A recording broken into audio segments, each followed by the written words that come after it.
What is happening in Minneapolis and why is it happening? Donald Trump and Twitter, a war for the ages, and finally, something that has happened to all of us, and I feel bad for him. All that's coming up right now on I'm Right.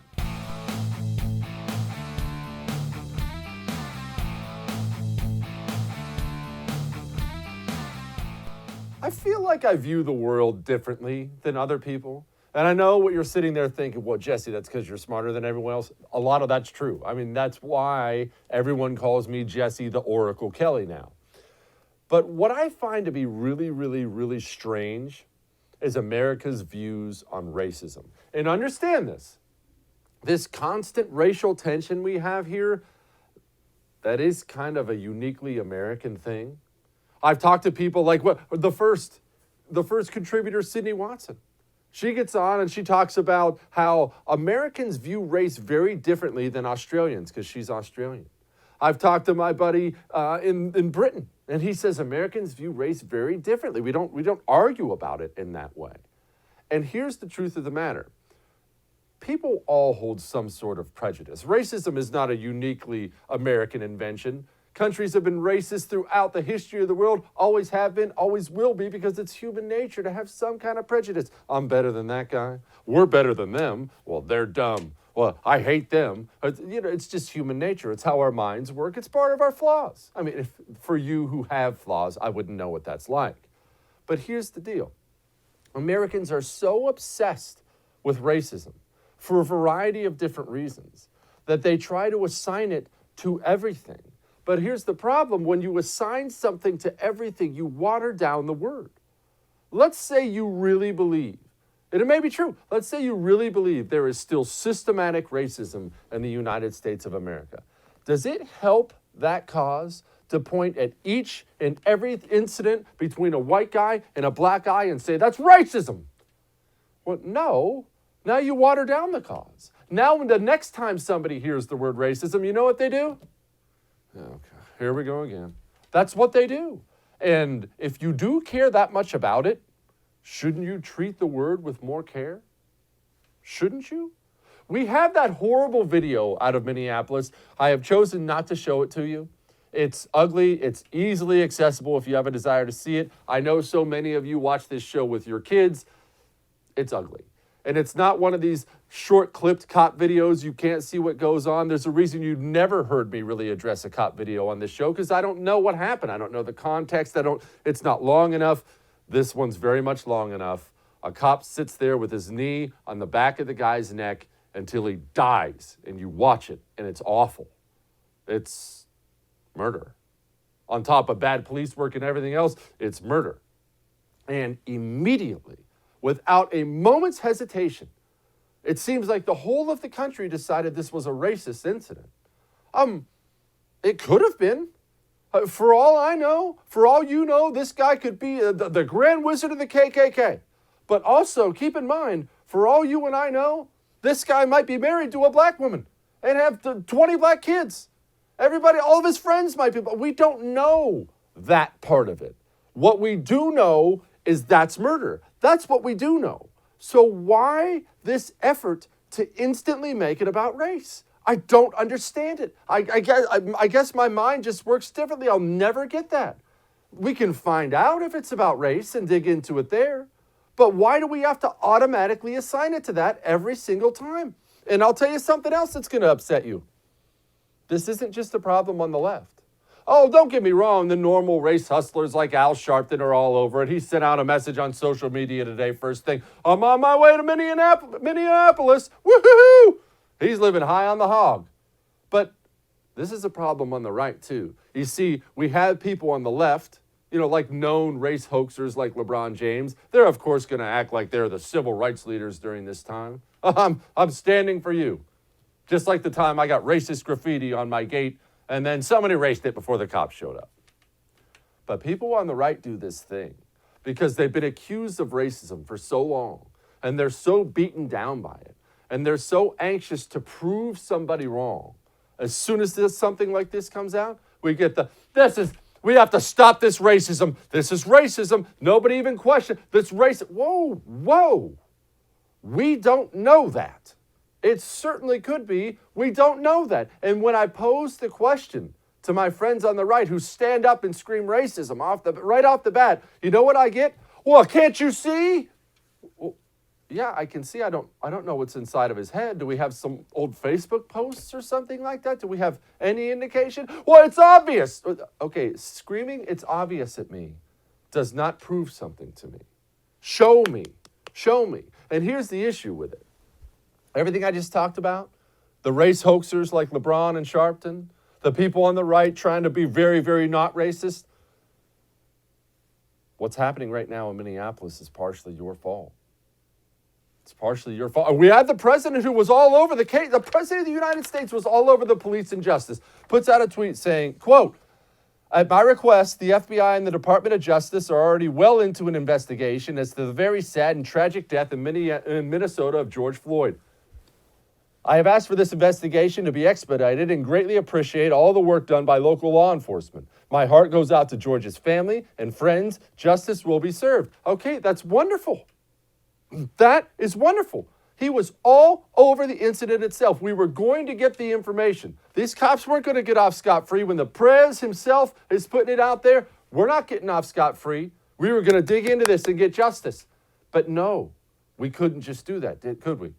We had to throw our racism flags up, and racism, we're going to stop racism. America's racist, the cops are racist, race. And now, look at what's happening in Minneapolis. That is not some third world dump that was just bombed out that you're looking at. That's happening right now. In the United States of America, that's happening right now. Once before they did that, or once they were done there, they decided to go shopping at Target as well. Have you seen what they've done to this Target? Look at that. In the United States of America, and breathe it in. Don't turn it off. Breathe that in. If you're one of these people who spent the last 24 hours talking about racism and racism, we got racism and race. Everything's racism. It's clearly racist. You own part of that. Part of that is on you. Stop revving up the race card every single chance you get. We can deal with injustice. We can deal with injustice by law enforcement without whipping people into a race frenzy. How long is it going to take us in this country to learn that lesson? I'm not saying this wasn't a racist incident. I have no idea. But neither do you. Neither does anyone else. We don't know anything race-related as of this moment when it comes to these cops. Now think about the loss of life and property damage we already have based on what might be a lie, based on something that's quite possibly not even true. Does that seem right to you? It's not right. It's not. And now we have a major U.S. city, a once beautiful U.S. city. I was back there about 20 years ago. We have it turned into an absolute war zone. These guys, they're just standing up trying to guard some stuff. Cops are a lot less likely to try and tread on people's rights when there's other armed Americans with them. So we figured it's about damn time that or at least I figure that it's about damn time some heavily armed rednecks stood with fellow citizens. And why are you protecting this store? Well, I mean, this wasn't exactly a specified action. We've been tobacco, so we just kind of ended up here. We've been moving around and just trying to see what's what without getting necessarily completely slapped by massive groups of people. And while we were walking, somebody mentioned that there were some guys at the back of us who wanted to know if they were over to go buy something, and they said that they're closed and they're defending their businesses. Oh yeah, Target's on fire. Yep. By the way.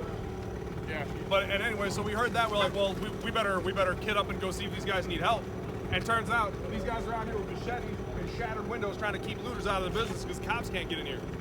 And so, I figured before they were cops, they were just Americans. So here we are. Or, during the LA riots. Or during the LA riots. Collateral damage, I guess. Everyone protected their own stuff. That's where, you got the term rooftop Korean. So bottom line, justice for Floyd, and I hope they stop looting at some point. If there were more of us, we could go stop them from looting, but it's just us four. Yeah, we definitely don't agree with the looting. Yeah, no, looting. But we do agree spooky. with the cause for the protest. Yeah, definite protesting. Hope everybody stays safe out there. What are we doing? Oh, and look at the aftermath. Look at this. And again, I want you to take this in. That's in America. That almost looks like something you'd see on one of those apocalyptic movies people watch these days. You half expect zombies to come walking down that road. That's right here in the United States of America.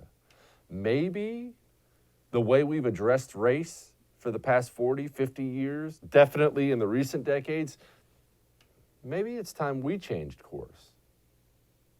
All of that may have made you uncomfortable, but I'm right. Now, you need a good night's sleep tonight. I know you do. I can see it in your eyes. I actually can't see it in your eyes, but I know I do. I know I do every single night. How do you think I show up here and perform like a champion every single day? I sleep. Get an ebb sleep. It's not pills. Stop taking pills. It's a wearable device that applies precise, continuous cooling to your forehead area, which puts you asleep faster and keeps you asleep. Go to tryebb.com/Jesse. That's tryebb.com/Jesse. Buy one. Do not forget, though. Don't forget to use the promo code Jesse at checkout. Gets you $25 off. Stop dreaming about it. Stop reaching for the sleeping pills. Go get an ebb sleep. All right. We'll be back.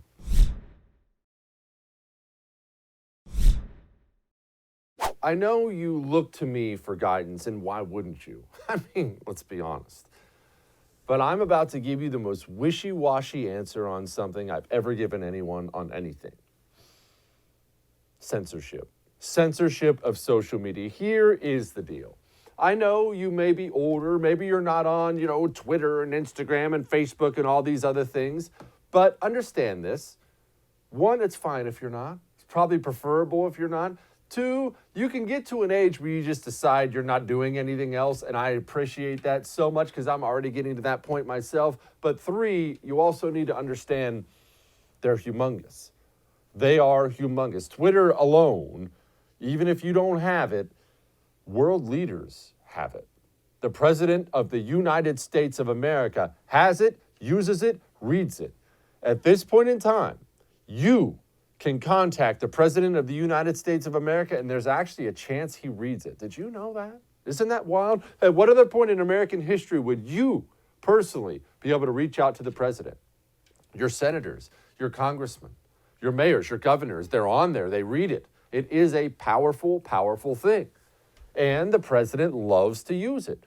A lot of people dislike how he uses it, but he's all over it all the time. He believes it's a powerful thing. But here's the problem. They're not on your side. And I'm on all of them too. But most of the people who run these social media sites are not necessarily on your side. Many of them are card-carrying leftists. They're actively working against you. And what is one of the main tenets of leftism? Censorship. It is. One of the first things they start doing at any totalitarian regime is get rid of all the smart people who can read. Start burning the books. Why do you think book burning is such a big thing in totalitarian regimes? Because they don't want you to hear anything except what they say. A leftist's very nature is control. You could say the sky is green. This person says the sky is red. A leftist just wants you both to shut up and be silenced forever. The point of the matter is leftists can't help themselves when they're in control of something like Twitter. They have to censor it.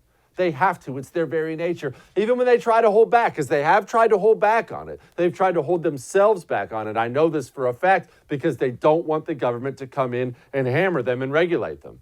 But even when they try to hold themselves back on it, they just can't quite do it. And so Donald Trump puts out this tweet about mail-in ballots. Quote, "There is no way, zero, that mail-in ballots will be anything less than substantially fraudulent. Mailboxes will be robbed, ballots will be forged, and even illegally printed out and fraudulently signed. The governor of California is sending ballots to millions of people. Anyone living in the state, no matter who they are or how they got there, will get one. That will be followed up with professionals telling all these people, many of whom never even thought of voting before, how and for whom to vote. This will be a rigged election. No way," end quote. And here is the problem. Twitter read that And Twitter decided to put a gigantic disclaimer on that. Well, Trump responded. Trump responded with an executive order going after these companies, regulating these companies. Now, first of all, for Twitter, setting all politics aside, what are you thinking? What are you thinking? You can't take a shot at the President of the United States of America and not expect a reaction. Are you that stupid? Especially when you don't do it to anyone else. It would take you 5 seconds if you got on Twitter to find mega powerful people that said blatantly false things that have never had that disclaimer slapped on. So when you do that, you look like you're singling him out. What do you think's going to happen when you single out the most powerful man in the world? You absolute morons. Of course you're going to get an executive order. What did you think? Play stupid games, get stupid prizes, as the saying goes. But here's my wishy-washy part. I can't decide if I like the executive order. Look, I hate executive orders in general. I hate government in general. Really, pretty much all of it sucks. I realize that puts me far to the right of pretty much everyone on the planet. But if I had my way, if I were king for a day, I would eliminate virtually every government agency, every single one. The government budget, that one that we're running, $4 trillion deficit this year, yeah, we'd be running a surplus every year. It would just be slash and burn, baby. I would be burning the whole daggone thing down. So I admit I'm a little different. So I don't want a new regulation, and I definitely don't want a new regulation from the president on a social media company. Why? Well, it's because I'm worried about a Democrat president taking over and then deciding, well, then I'm going to regulate them the way I want to regulate them. You see, everything's precedent. As soon as you give government the power to do something you love, you give them that same power. You give your enemies that same power to come back at you. Always remember this. Always remember this. Whenever you try to give government anything, any authority at all, I want you to picture Nancy Pelosi. Any authority you want to give Donald Trump or your favorite senator or your favorite congressman, what you're really saying is, I want Nancy Pelosi to have that same authority one day. Now, let me ask you, do you want Nancy Pelosi to be in charge of regulating Twitter one day? Do you think that's a good idea? Of course not. So that's my one side of the argument. My other side of the argument is this. How do we play offense then? It's a reasonable question. Think about what we don't have in the United States of America if you're somebody on the right. Here's what you don't have. You turn on the news at night. Anytime you're not watching the First or a couple other channels, and what do you see? A leftist point of view. You turn off the news, you turn on the local sitcom, what do you see? A leftist point of view. I can't take this anymore. You turn on the most recent Hollywood movie, what do you see? A leftist point of view. You send your kids off to public school, oh, it's just kindergarten, what do they come home with? A leftist point of view. They finally graduate high school, Lord willing, and you send them off to college, and what do they get? A leftist point of view. You go to the government workers, what do they all have? 95% of them, a leftist point of view. Are you catching on here? The leftists have taken over every single part of our society, slowly over time. Government has only grown for the last 100 years, and leftists have taken this, and leftists have taken that, and leftists have taken that, and leftists have taken that. My problem is, I don't want the president regulating Twitter, but I don't know if I can stand for giving them something else without fighting back. How long do we on the right have to do the, well, look, I'm just not free to do anything about it thing? I've had about enough of that. I would like some W's for our team now and then. So, no, I actually don't like the president regulating social media. But, and this is a big but I kind of do. Mark Zuckerberg, head of Facebook, said this. We have a different policy, I think, than Twitter on this. I just believe strongly that that Facebook shouldn't be the arbiter of truth of everything that people say online. I think in general, private companies probably shouldn't be, or especially these platform companies shouldn't be in the position of doing that. Yeah, that's the smart move. That is the smart move, and I think he's probably being a little crafty there. He's smarter than the idiots at Twitter. Yeah, we probably shouldn't openly campaign against the president. Not smart. Nancy Pelosi, she thinks Mark Zuckerberg's now a card-carrying conservative. So they pander to the White House. You see what Facebook Zuckerberg is saying today about all of this. They just panders. Tax cuts, no regulation. Our business model is to misrepresent the facts and to be a platform to do that and try to hide under freedom of speech, which is, of course, a complete violation of everything freedom of speech stands for. What the president is doing is it's almost seeing people who have been in cahoots with each other. Is there no honor among thieves? That's really kind of what it comes down to. They've all exploited the truth. And some have made money off of it, and some have made political capital off of their misrepresentations. But what the president is doing is silly. It's silly. But let's say this. It's a distraction. I opened this meeting talking about testing, how it's going to save lives, open our economy, send our kids back to school, save lives, and the rest.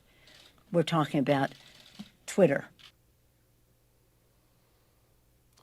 It's really hard to listen to her anymore. What is with this thing all the time? And everybody knows. It's really weird. All right, we got Pete Hegseth. Hang on.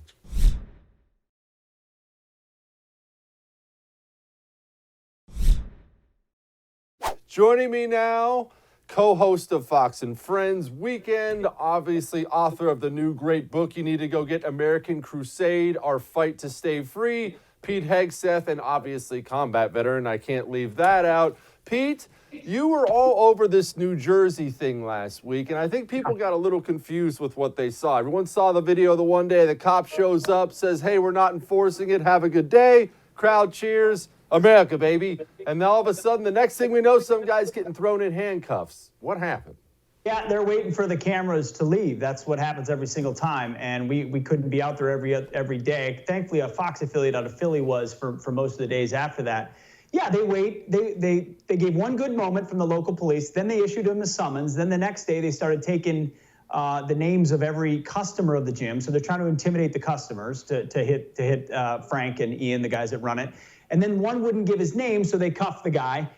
Then in the days that follow, they kept the gym open, and they would follow customers away from the TV cameras and then pull them over a block or two down the road and issue them a citation. Then they were given a health citation, even though no one had inspected the facility. And ultimately what happened is the Friday before Memorial Day, Governor Murphy had the health department changed the locks of the gym. They didn't just padlock it. They changed the locks of a private gym so they could not get into their own gym, citing a health violation. The gym is now locked, but they are fighting. They've brought a lawsuit against Governor Murphy and in federal court. I've been talking to their lawyer today. They're hoping for some resolution in a week or so, but in the meantime, they're shut down. I was inside that gym. These guys are doing it better than any of these big box stores are doing as far as managing health and all that stuff.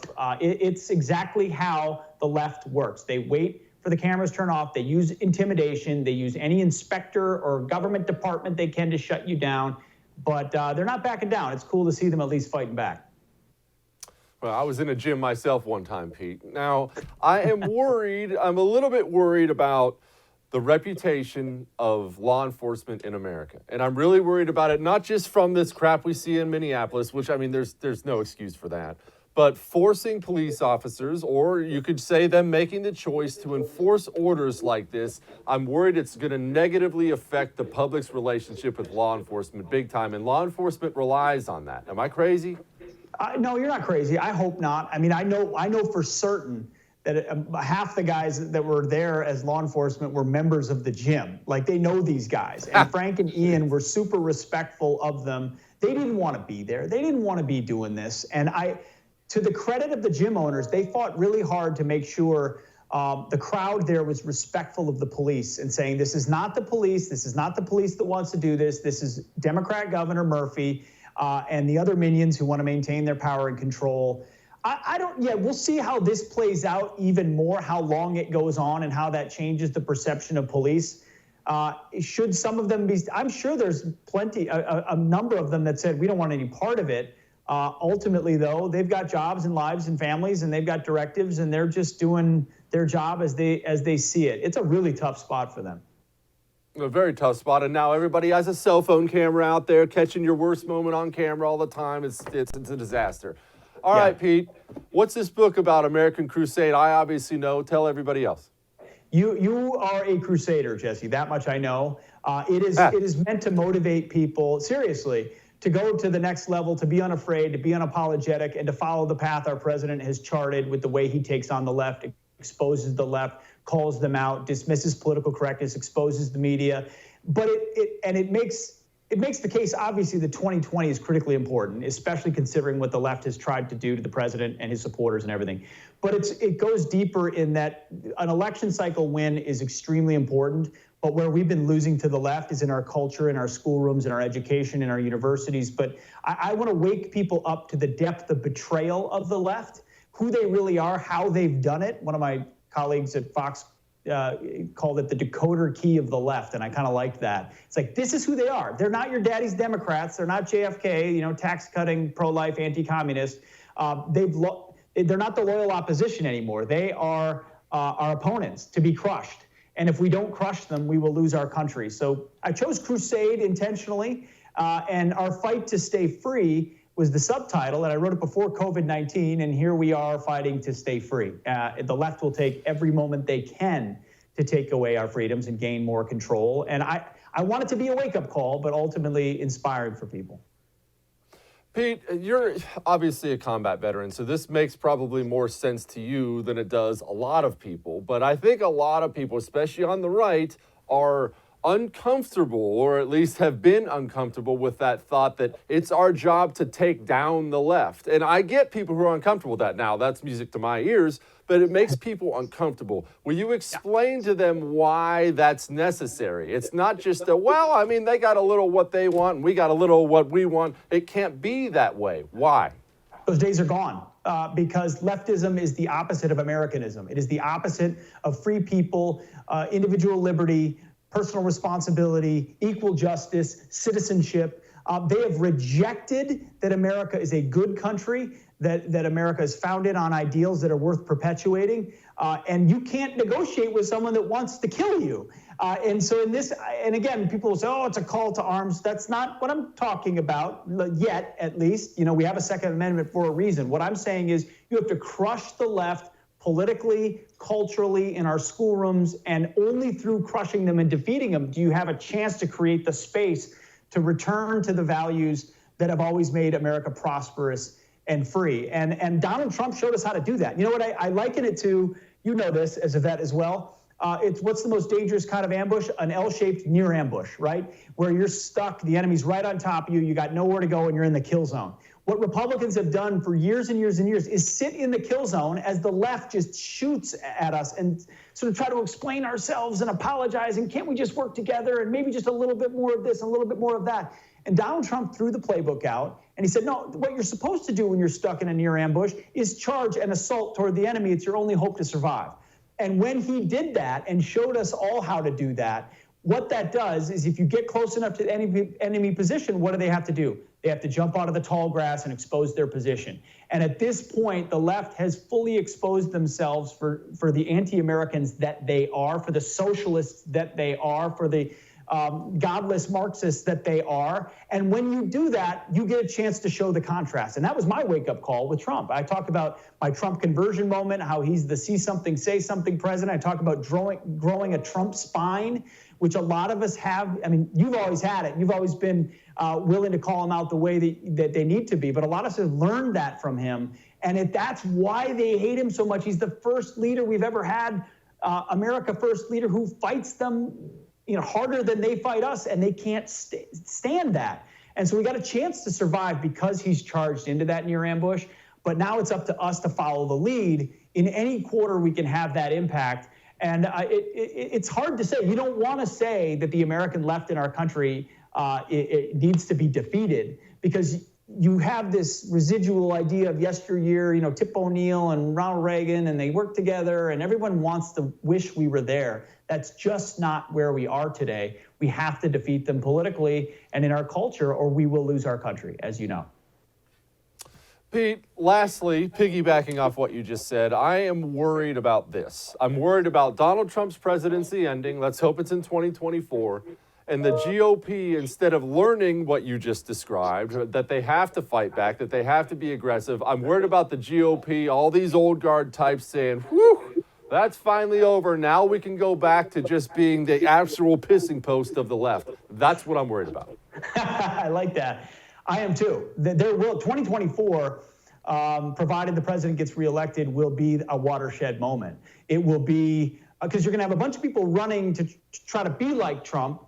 Some of which will be authentic in that, others will not. And then you'll have the group of the party that's saying, no, we need to reject him. And it'll be on folks like us that see that he actually did what he said he was going to do and was willing to fight to try to hold the line. I mean, it's coming, right? They're waiting right now. They know they're irrelevant. They don't have a constituency. He's got this 95, 96% approval rating amongst Republicans. It's going to be tough for them if he maintains that and continues to follow. Let's say we have a 7-2 Supreme Court. Let's say we've got 800 miles of border wall, and we've got 200, 300, 400 federal judges on the bench that will outlive his administration. That's a massive, massive legacy to try to tear down. So I think it'll get harder for them in a second term, but they're going to try. Of course they're going to try. We know who the establishment types. I used to be one. I know how these people think and the way they loathe the way in which he fights. Listen, we know it's always a fight. There's never a moment when there's a coronation of agreement. There's some really bad ideas out there that even within the Republican Party that are going to have to be beaten back again. Should be noted, I do not remember a time when Pete Hegseth was ever an establishment type, but you've seen him on Fox and Friends Weekend. Go buy the book, American Crusade. Pete, I appreciate you, brother. Jesse, thanks, man. Appreciate it. All right. We got more. Hang on.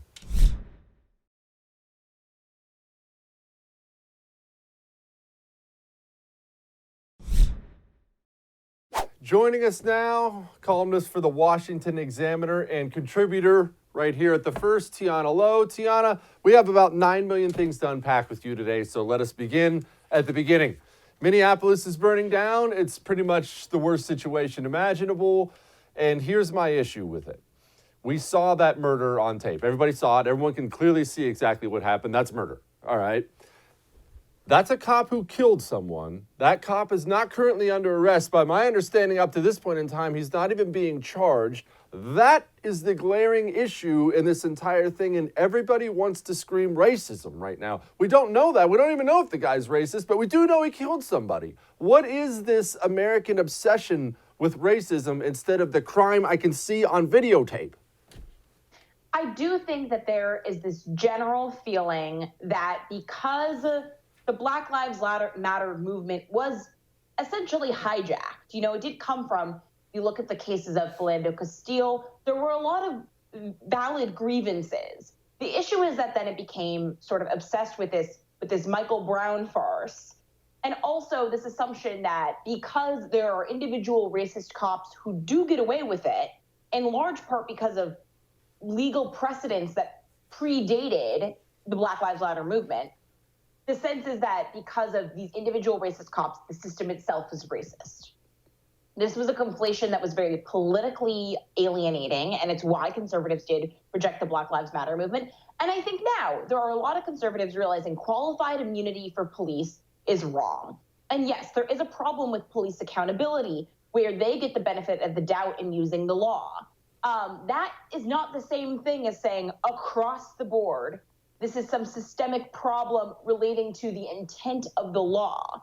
Now, in this case, as you said, this was clearly a murder, and race seems like it's a possible qualifying factor. Last I read, one of the cops involved had 17 complaints against him, only one that was dismissed with any sort of punitive action. So clearly there's a problem in the Minneapolis Police Department. But if you're looking at these stores being burned to the ground and being completely pillaged, that is not what justice looks like. What justice looks like is that these cops have their day in court.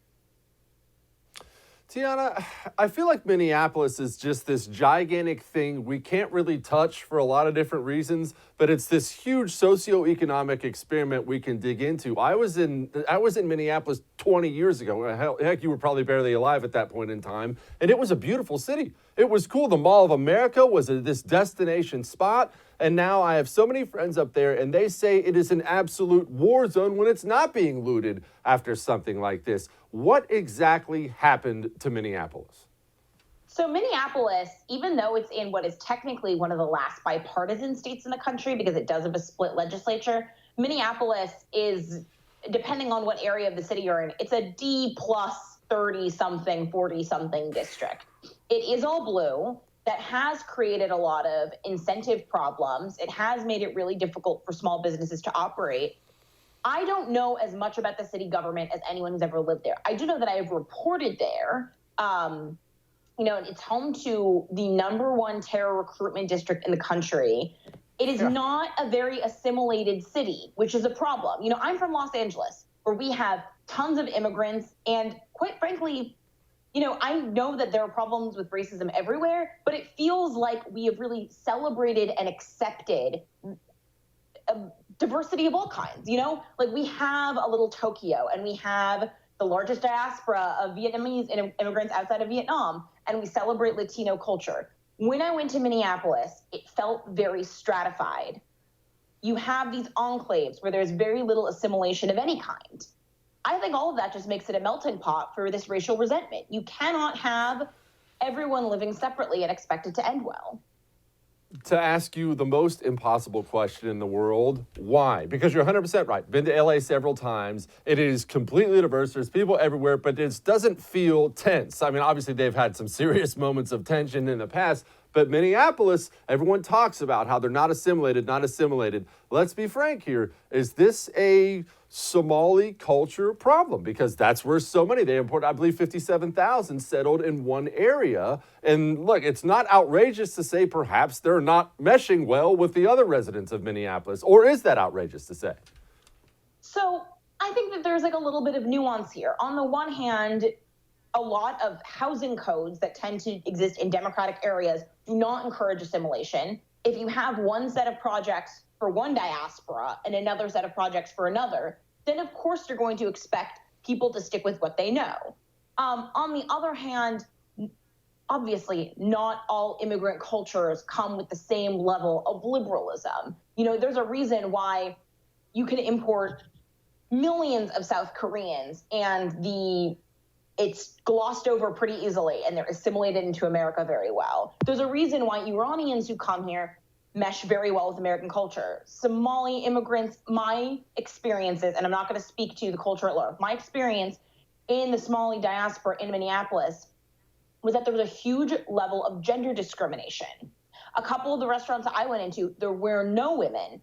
When I was with one local, I was asked if I wanted to go into a room in the back, which is where all the women went. That sort of attitude does not lend itself well to Western liberalism. And it doesn't make it easy for especially women in that community to assimilate outwards. Tiana, we are going to change gears, and I think we're going to have a big fight right here on camera. Donald Trump and this regulating Twitter thing. Now, obviously, you have a pretty good idea of where I stand on things like that. I hear anybody in government wants to regulate anything, I'm immediately completely against it. I want small government. I want hands off because I know there's going to be a Democrat president again one day, sadly, and they're going to abuse whatever power we use now. That said, how do we play offense? Tiana, it's not, as soon as I hear, I don't want you to regulate Twitter in a vacuum, I completely agree. But when I look and I see they own all the school system, they own all the government employees, they apparently own the federal law enforcement, they certainly own Hollywood, they own all these significant parts of our culture. Are we just supposed to cede yet another part without coming back? You are the ultimate freedom person. Explain it to me. I think that in so much of this conversation about who is winning, we're so locked in this box of immediacy, we're forgetting, I think we are the ones who are winning. If you just look at the public opinion shift on China since Trump has become president, we've gone about from 50% approval rating of China to 1 in every 3 Americans having a negative opinion of China. with 1 in 5 calling it an outright enemy. We are winning in the sense that, think about the way that we consumed the news 20 years ago. It was whatever the New York Times said was the news. Now you can hop on Twitter, follow individual reporters, follow individual commentators. You know, Trump's minions work comfortably smug tweets for everyone to go vote in a poll, and they do. I do think that this is the beginning of the conservatives turning the tide on the culture war. Now, where Trump really has been good in his focus, reportedly his administration is considering canceling some student visas to Chinese students who've been active in the Chinese military or Chinese intelligence. That's a great call, by all means. I think something where the libertarian wing of the Republican Party and the more national conservative wing of the Republican Party really can join forces is against China. I don't hear many libertarians saying, let's not punish China in the World Trade Organization. Let's not punish China's intellectual property theft. Everyone's on board with this. The focus on Twitter is so myopic. So few Americans use Twitter actively, let alone for their political information. And those who do are seeing more diversity in news than anyone else. The natural consequence, if Trump's executive order did go through, which it won't because large parts of it are unconstitutional, would basically be that every single website would remove any sort of comment section or any sort of unvetted publication of information. Who would that empower? The New York Times, the people who already have the big audiences. It would precisely be the masses that would be silenced. And that's the reason why I really think that conservatives should think a little bit further into the future. When you have President AOC, do you want her to be able to tell Twitter to police hate speech, whatever hate speech means? Because that's what would happen. Well, let's be honest, President AOC would be absolutely hilarious. At the very least, we can all laugh on our way to the graves. Tiana Lowe, thank you so much. Thanks, Jesse. All right. Something that has happened to all of us. I'll explain. Hang on. Who among us can forget the famous Eric Swalwell interview when he finally just stopped holding back and let it unleash? The evidence is uncontradicted that the president used taxpayer dollars to ask the Ukrainians to help him cheat an election. And the complaint that I've heard from Everybody remembers that. It was one of the greatest moments in TV history. Well, Vice President Biden found himself in a bit of a pickle yesterday. Now, I'm probably going to play this for you for a couple times because I want you to see something first. First of all, go ahead and play it. Programs. Or stop work on roads and bridges. So what does the human cost? Or stop work on roads and bridges. So what does the human cost? Now, I want you to play it again, but hold up. I feel bad for Joe Biden. It's not just because he pounded one on national TV. That's embarrassing. I feel bad for Joe Biden because you could actually see at the very beginning of the video, he did that thing that's happened to all of us at least once before. You know what I'm talking about. Maybe you're on a date. Maybe you're in class. Maybe you're on an airplane or something like that. Maybe you're at the dinner table. I don't know. But he tried to do that thing where you could tell he was holding it back, and then he gets this look in his eyes, this look of anguish. And he knows, oh, man, that hurts. And then you can see it come over his face when he realizes it's coming. And that's the look of fear. And I felt bad for him in this moment. Watch again. Programs. Or stop work on roads and bridges. So what does the human cost? Or stop work on roads and bridges. So what does the human cost? We've all been there. Sorry, Joe. All right. See you tomorrow.